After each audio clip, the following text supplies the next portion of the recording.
Welcome again to another Curator's Chat. I'm Jason French, and I'm here with Paula Jolley, and we're in the Gaines Tavern and History Center. The Gaines Tavern has a tremendous history here in Boone County. The city of Walton purchased this house in 2006 because it does have such a rich history in Walton and in Boone County.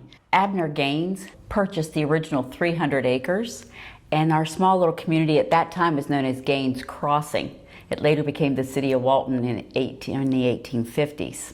He came here and lived in a smaller wooden house out there and decided to go ahead and build this house, this brick house, for his family.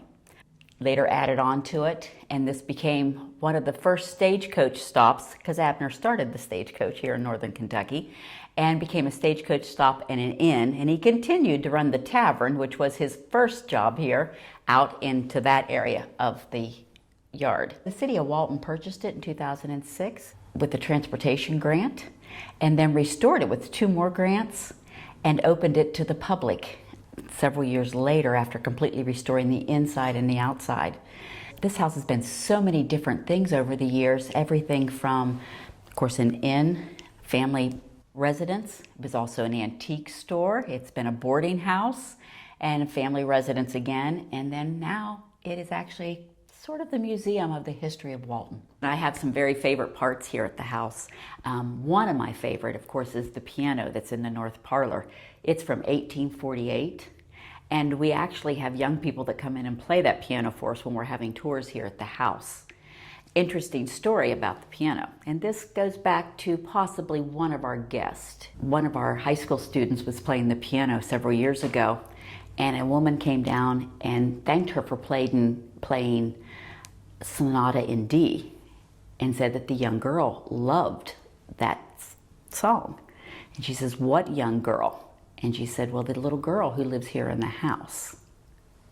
So it's become a staple for them to play from now on here at the house. My favorite room in the entire house, and it's also the favorite of my grandchildren, is the wallpapered room upstairs. It's done in a beautiful blue and green wallpaper, and it's set up almost like a woman's sitting room with a dressing room and a bathroom. It's a beautiful room, and would most likely, if I were to ever to come back here and live in this house, is where I would like to hang out. Oh, that's wonderful. And you were saying the home that we're currently in was built maybe around 1814? Yes, 1814 is as far back as we can establish the house was built. And it was built from bricks that were made here on site, correct? Yes. Our outside walls are 4 brick thick, and they do believe that the bricks were made here on the property because they're very soft. Mm-hmm. Now, Gaines Tavern here there's a lot of modern stories about this place, and you get a fair amount of visitation. What are some of the stories? Why do people come here to Gaines Tavern? It's interesting when you talk to people here. Everyone that grew up here has a story about this house, something that it meant to them or to their family. Of course, some of them are about our guest or our ghost, as we talk about, but a lot of them, they've been here when the Galts owned it and ran their antique store here. It's been so many different things. I remember when we first purchased the house and people were coming to us and were saying, "Oh, let me tell you what happened to me out at that house," or "Let me tell you about my grandfather," or "Let me tell you about this one and that." And it's really great to hear those stories, which is probably why we've taken in so many history things of this entire town of Walton and put them on display here so people can now see them. Back in September, we actually did a thing about the history of Walton here, and we had hundreds of pictures of early Walton and current Walton, and the people came out to visit that and to hear their stories. They remember going to the James Theater. They remember going bowling at the bowling alley. And then it all comes back to, we remember going out to the property out here also. So it's been great to share that. We recently did our ghost walk, and during our ghost walk, we took people different stations throughout the house and talked about some of the stories here of the house and maybe of some of the tragedies that took place here, going all the way from when Abner's daughter-in-law fell off her horse and passed, all the way up to the stabbing that took place in the ballroom. Now, it was very common in those days for the ballroom to be actually upstairs, which is where our ballroom is. And on this particular evening, there were two young gentlemen that were vying over the attention of a young lady. There was a Mr. William Northcutt and a Mr. Robert Harrison. Now, Mr. Harrison was actually the cousin of President Harrison, and his parents, they were the ministers at the Richwood Presbyterian Church.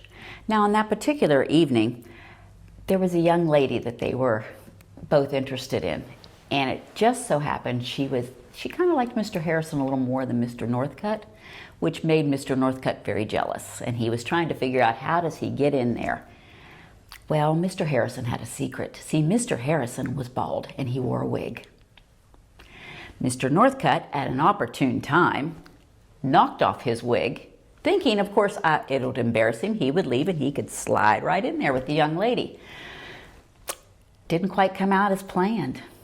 What actually happened was when he knocked off Mr. Harrison's wig, Mr. Harrison pulled a Spanish dagger out of his coat and stabbed Mr. Northcutt. Now, legend has it that Mr. Northcutt died from his injuries. Mr. Harrison and the young lady, which we never did know her name, they did not meet up anymore, and they became recluses, and that was the end of the party. Now, according to legend, everyone at the party thought that was a justified homicide, so there were no charges filed. Interesting enough is when you would get somebody later who would say, that was a relative of mine, or I know of that story, it's been passed down to me over the years. And one guy even said, he says, man, you got that story right. And so that's kind of a good thing to have and share with that house. Well, I hope you folks have enjoyed this Curator's Chat. We'll see you in our next chat.